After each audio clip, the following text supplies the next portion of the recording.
Hey there, folks. I'm Bernadette. I'm 56 years old. I have a story to share with you lovely people. I hope someone can learn from my tale. It's about family drama, betrayal, and the lengths some people will go to get what they want, which is very disappointing. Grab a cup of coffee and settle in, folks. So let me start by saying that I've always tried to be a good mother-in-law. When my son Henry married Shelley, I was over the moon. I mean, who doesn't want their kid to find happiness, right? But from the get-go, Shelley and I just couldn't seem to click. I'll admit, I might have been a tad overprotective of Henry at first. What mother isn't? But I swear on my life, I was never one of those crazy overbearing mother-in-laws you hear about on the internet. I really wanted to make things work with Shelley. I mean, she was family now, and I wanted us to have a good relationship. A great relationship, even. But no matter what I did, she always seemed to have this wall up. It was like trying to hug a cactus, prickly and painful. I remember this one time, early on, when I tried to give Shelley some advice about Henry's favorite meals. I thought I was being helpful, you know. Oh, Shelley, Henry loves his pot roast with extra carrots. He's always been a veggie lover. I think I know how to cook for my own husband, Bernadette. I don't need your input on everything. Her tone was ice cold, and I felt like I'd been slapped. Every interaction seemed to go downhill with her. There was just no pleasing her. I tried to back off and give her space, but it never seemed to be enough. I talked to Henry about it, hoping he could smooth things over.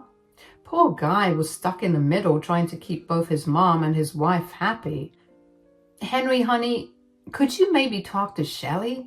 I'm really trying here, but she just doesn't seem to want to give me a chance. I'll try, Mom, but you know how she can be. Just maybe try backing off a little more. So I did. I kept my distance throughout the years, tried not to offer unsolicited advice, and basically walked on eggshells around Shelley.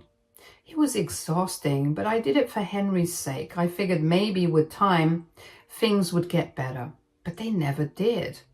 It was even hard for me to see my own grandkid, and that's where I had to put my foot down, because you're not going to keep my grandkid away from me. When baby Sharon was only 7 years old, she'd constantly complain about not seeing her gam-gam when we would go on our monthly phone calls, and it would always break my heart. But as Sharon grew older and into a fine young woman, she would sleep over at my place constantly and ask me why me and her mom never got along. She wasn't stupid, of course. She was going to notice. I didn't want to badmouth her mother, even though that's what she was doing to me. Sharon would tell me that her mom would call me a hag and evil, which was very hurtful. So I decided to distance myself even more, thinking that the space that she so desperately wanted would melt her heart. But I would still keep in contact with my son and granddaughter, obviously. Then, about 3 months ago, after years and years of half conversations, everything changed. Henry called me up one evening, sounding stressed. Hey, Mom, we've got a bit of a situation here. Our house needs to be fumigated. We've got a roach problem. Is there any chance we could stay with you for a month? Now, I won't lie, the thought of having Shelley in my house for a whole month made my stomach do backflips. But what was I supposed to say? No, you can't stay because your wife hates my guts. So I put on my big girl pants and said yes. Of course, sweetie, you know you're always welcome here. When do you need to come? Thanks, Mom. We'll be there tomorrow. I really appreciate this. The next day, they showed up with their bags and I plastered on my best smile. I had cleaned the house from top to bottom, made up the guest room, and even baked Shelley's favorite cookies, or at least what I thought were her favorite. Turns out I was wrong about that too. At first, things weren't as bad as I'd feared. We were all polite, if a bit stiff around each other. Shelley even thanked me for letting them stay, which was a first. I started to think that maybe, just maybe, this could be a chance for us to finally bond. But then, about a week into their stay, I started feeling off. It began with just feeling a bit dizzy in the mornings, nothing major. I figured it was just stress or maybe I wasn't sleeping well. But as the days went on, things got worse. I started forgetting things, little things at first, like where I'd put my glasses or what I'd had for breakfast. Shelley, of course, was quick to point out every little slip-up. Bernadette, you've asked me 3 times already what time Henry will be home. Are you feeling all right? Her tone was all concern, but there was this glint in her eye that made me uncomfortable. I brushed it off, trying to laugh it away. Oh, silly me, must be having a senior moment. But the senior moments kept piling up. I'd forget appointments, misplace things, and sometimes even struggle to remember conversations we'd had just hours before. It was terrifying, to be honest. I'd always prided myself on having a sharp mind, and suddenly I felt like I was losing it. Henry started to get worried too, and one night I overheard him talking to Shelley in hushed tones. I'm really concerned about Mom. She's never been this forgetful before. Do you think we should take her to a doctor? I don't know, honey. Maybe it's just, age catching up with her. These things happen. The way she said it made my blood run cold. It was like she was almost pleased. But that couldn't be right. Surely I was just being paranoid. A few days later, Henry came to me with a suggestion. Mom, I was thinking, with everything that's been going on, maybe it would be nice if Sharon came to visit for a while. What do you think?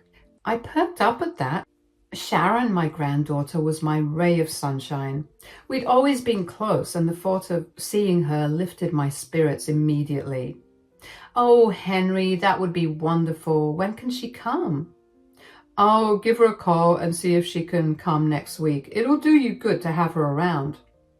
I was looking forward to Sharon's visit, but as the days passed, my condition seemed to worsen. I was constantly in a fog, struggling to keep track of simple things, and Shelley wasn't making things any easier. One morning as I was trying to make breakfast, and failing miserably, I burnt the toast twice, Shelley came into the kitchen with a look of exasperation. Bernadette, this is getting ridiculous. You can't even make a simple breakfast anymore. Maybe it's time we started looking into other options. What do you mean, other options? Like a retirement home, somewhere you can get the care you need. I felt like I'd been punched in the gut. A retirement home? I was only 56. Sure, I'd been having some issues lately, but surely it wasn't that bad, was it? Shelley, I appreciate your concern, but I'm fine. I don't need a retirement home. Are you sure about that? Because from where I'm standing, you can barely take care of yourself anymore. Her words stung, and I found myself doubting my own mind. Was I really that bad off? I didn't think so, but then again, I couldn't trust my own memory these days, right? The situation came to a head the day before Sharon was due to arrive. I was in the living room trying to tidy up a bit for her visit when Shelley came storming in, her face like thunder. Bernadette, where is it? What have you done with it? I blinked at her, confused. Where's what, dear? My necklace, the diamond necklace Henry gave me for our anniversary. It was in my jewelry box and now it's gone. You must have moved it. I racked my brain trying to remember if I'd seen the necklace, but everything was so foggy. Had I moved it? I couldn't remember doing so, but then again, I couldn't remember a lot of things lately. I'm sorry, Shelley, I don't remember touching your necklace. Are you sure you didn't put it somewhere else? Don't play dumb with me. I know you took it. God, you can't even remember stealing, can you? That's it. I've had enough of this. You're a danger to yourself and others. It's time for the retirement home, you forgetful old hag. Her words hit me like a slap. I felt tears welling up in my eyes, a mixture of hurt and frustration. I wanted to defend myself, to insist that I hadn't taken anything, but the truth was I couldn't be sure, and that scared me more than anything. Henry came running at the sound of the commotion. What's going on here? Your mother stole my necklace and she can't even remember doing it. Henry, we can't keep going on like this. She needs professional care.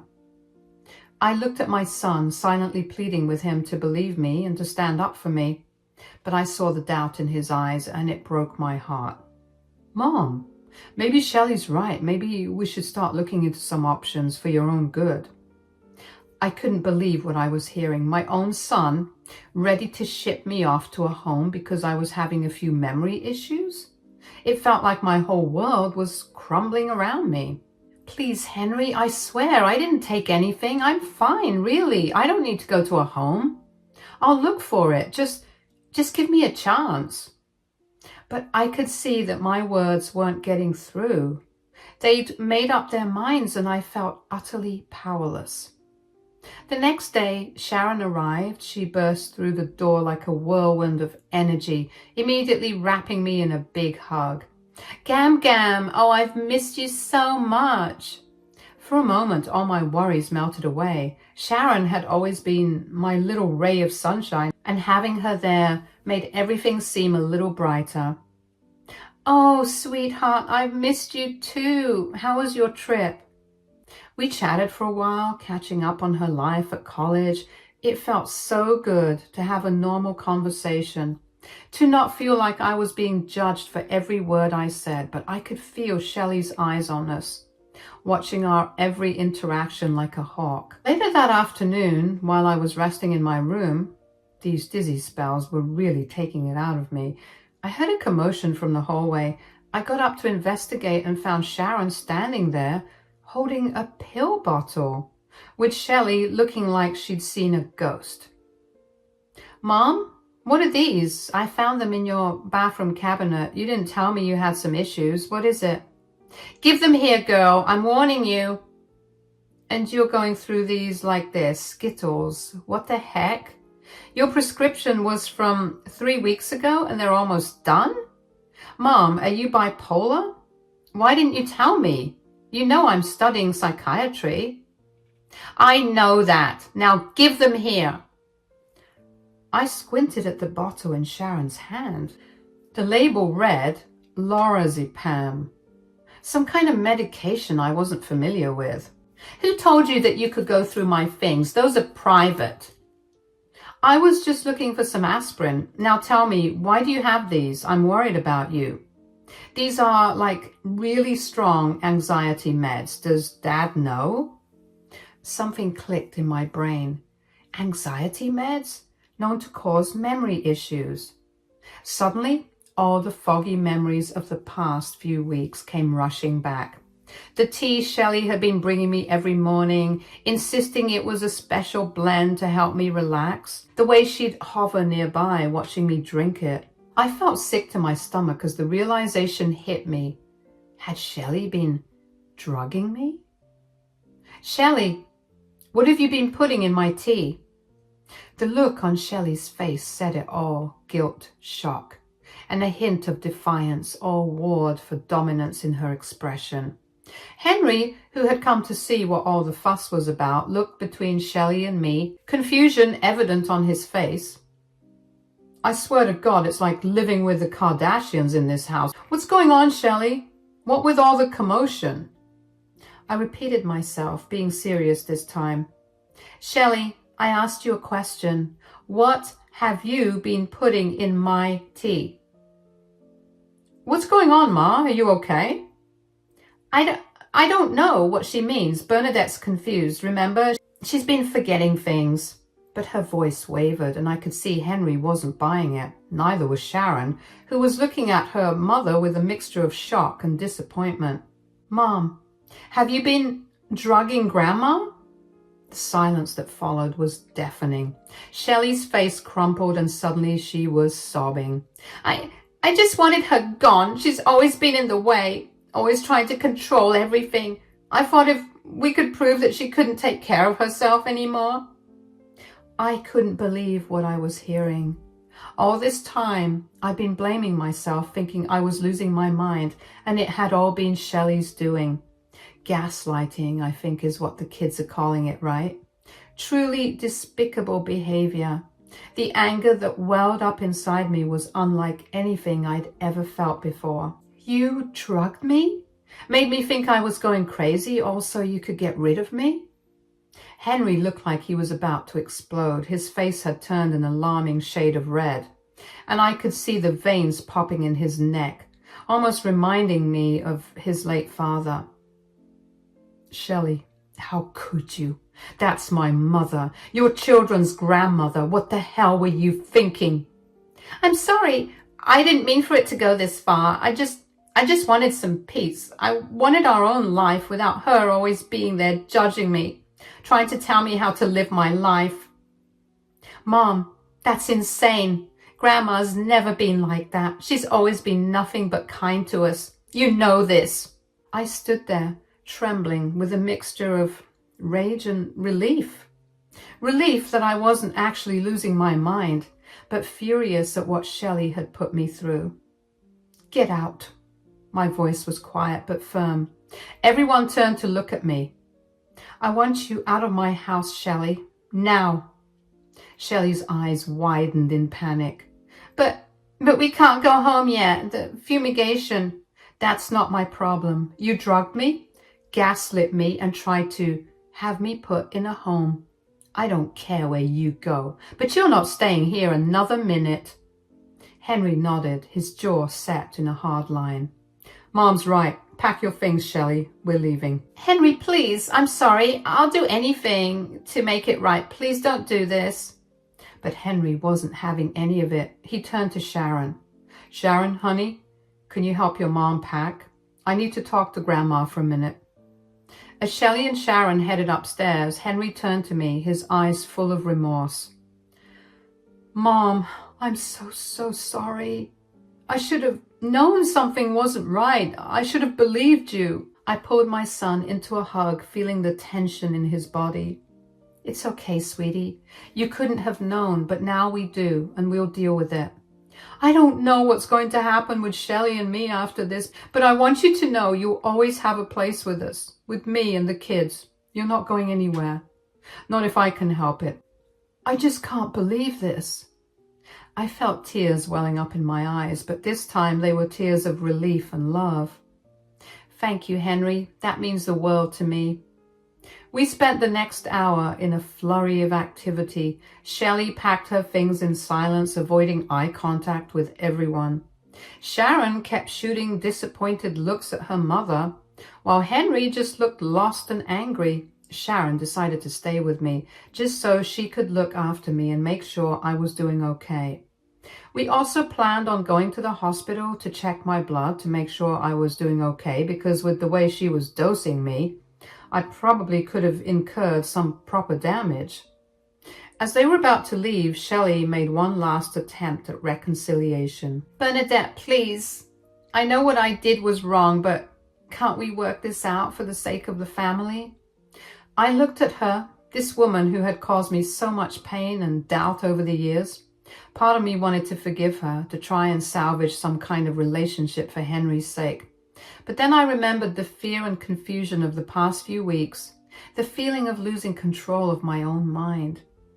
No, Shelley, we can't. What you did, it's unforgivable. You need help, and I hope you get it, but not here, not from me.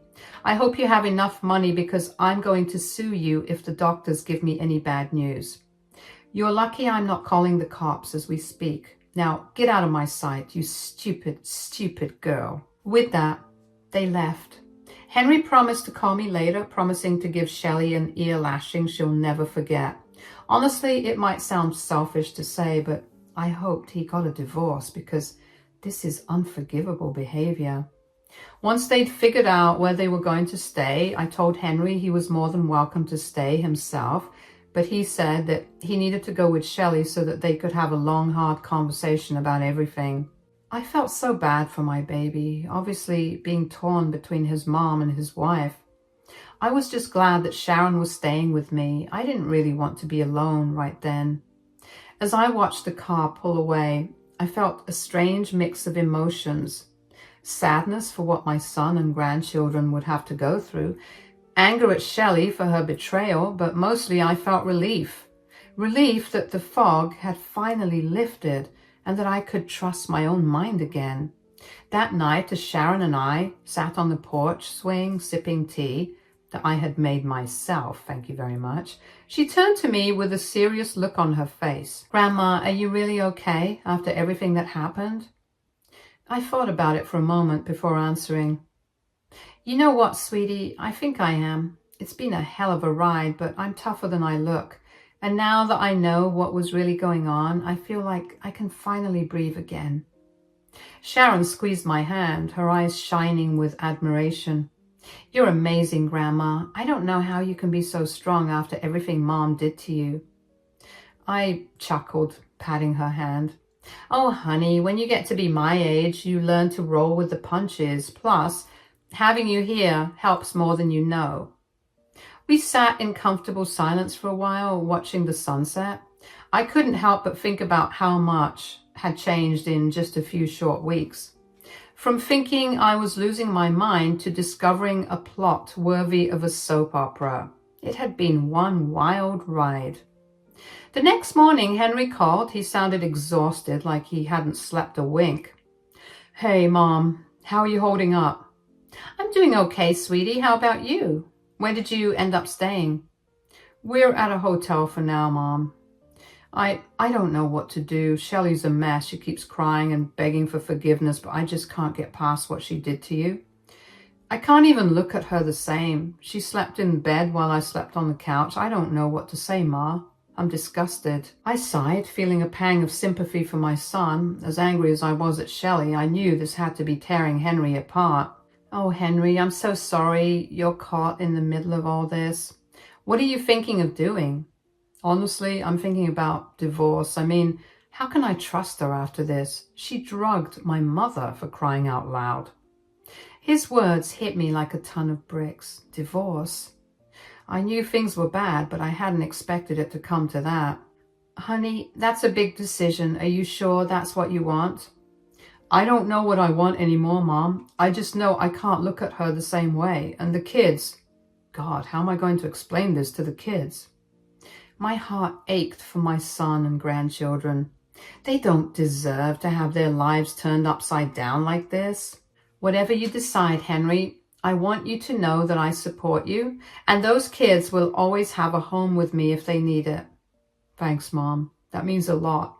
I'll keep you posted, okay? After hanging up, I sat at the kitchen table, lost in thought. Sharon came in, yawning and heading straight for the coffee pot. Morning, Grandma. Was that Dad on the phone? I nodded, still processing the conversation. Yeah, it was, honey. Sit down for a sec. There's something we need to talk about. I filled Sharon in on Henry's thoughts about divorce. Her eyes widened in shock. Wow. I mean, I'm mad at Mom too, but divorce? That's huge. I know, sweetie, it's a lot to take in. How are you feeling about all this? Sharon bit her lip, looking conflicted. Honestly, I'm still trying to wrap my head around it all. I'm so angry at Mom for what she did to you, but she's still my mom, you know. I don't want our family to fall apart. I reached out and squeezed her hand. I know, honey, it's okay to have mixed feelings about this. It's a complicated situation. We spent the next few days in a kind of limbo. Henry called regularly with updates, but nothing was decided yet. Shelley had moved out of the hotel and was staying with her sister, giving Henry some space to think. As for me, I was slowly getting back to normal. The fog in my head had cleared completely and I was back to my old self. The doctor said I'd be fine, but if the drugging was prolonged, it would have had some severe ramifications on my mental and physical health. I was relieved, of course, to hear that I'd recover, but the experience had left its mark. I found myself double-checking everything, afraid to trust my own memory. Sharon noticed and tried to reassure me. Grandma, you don't have to keep checking the stove. You turned it off. I saw you. I smiled sheepishly. I know, dear. Old habits die hard, I guess. You know it wasn't your fault, right, what happened? It wasn't because you were forgetful or anything. It was all Mom's doing. I nodded, feeling a lump in my throat. I know that now. But for a while there, I really thought I was losing it, and that's not an easy feeling to shake off. Sharon hugged me tight. Well, I'm here to remind you that you're sharp as a tack, and anyone who says differently will have to deal with me. I laughed, grateful for my granddaughter's unwavering support. A week after the big blow-up, Henry came over with the kids. They ran to me, wrapping me in big hugs. "Grandma, we missed you." "Yeah, Daddy said you were sick, but you look okay now." I hugged them back, fighting back tears. "I missed you too, sweethearts, and yes, I'm all better now." I looked up at Henry, silently asking how much the kids knew. He shook his head slightly, indicating that we'd talk later. While Sharon took the kids outside to play, Henry and I sat down for a serious conversation. "I've made a decision, Mom. I'm going through with the divorce." I took a deep breath, nodding slowly. "Are you sure that's what you want, honey?" Henry ran a hand through his hair, looking older than his years. "I don't know if it's what I want, but I know it's what needs to happen. I can't trust Shelley anymore. And the more I think about what she did to you, the angrier I get." "What about the kids? How are they taking it?" "They don't know yet. We've just told them that Mom and Dad need some time apart to figure things out. But they're smart kids. They know something's up." I reached out and squeezed his hand. "Whatever happens, those kids will be okay. They've got a strong father and a whole lot of love around them. Besides, this behavior can't go unpunished. Someone like that needs serious help." Henry smiled weakly. "Thanks, Mom. I don't know what I'd do without you." Over the next few months, things slowly started to settle into a new normal. Henry filed for divorce and Shelley didn't contest it. She seemed to realize the gravity of what she'd done and didn't put up a fight. The kids started spending more time at my house, which I loved.